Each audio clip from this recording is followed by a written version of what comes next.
खरोखर जी शाहूनगरी आहे, कोल्हापूरचा स्वप्नील कुसाळेला आनंदाची गोष्ट, आनंद वाटला. पण माझं पहिलं सर्वात महत्त्व त्याच्या आजा-आजीला.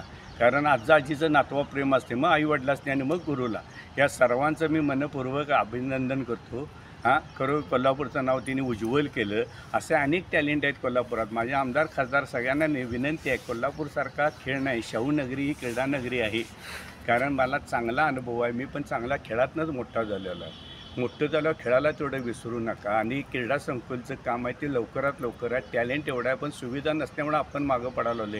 आज पुण्या बॉम्बेत इकडे कुठेही एवढा खेळ नाही, तेवढा कोल्हापूर जिल्ह्यात सगळे खेळ आहेत. बॉम्बेत नुसता क्रिकेट आहे, इतर तो पुण्यामध्ये काही नाही. आता हे आपल्या इकडची संपूर्ण जिल्ह्यातली चांगली चांगली मुलं घ्यायची आणि प्रबोधिनीत घालायची. आणि त्यानंतर म्हणजे हे जर टॅलेंट खरोखर आपल्या इथं आहे. अनेकदा मी सगळ्यांचं आभार मानतो. असं सहकार्य असून दे.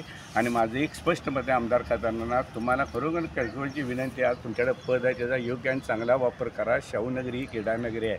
इथे सगळीकडे हवा बिवा सगळी चांगली आहे, खेळाडू पण चांगले आहेत, पण परिस्थिती आणि सुविधामुळं मागं पडतात. म्हणून तुमच्या सगळ्यांच्या आशीर्वादाने मी आज हॉकी स्टेडियम केलं. त्याचं कारण ती आहे, आम्हाला मिळालं नाही. आज आपल्या हॉकीमध्ये पण एवढी टॅलेंट मुलं होती, पण वेळ गेली. आत्ता पण आहेत.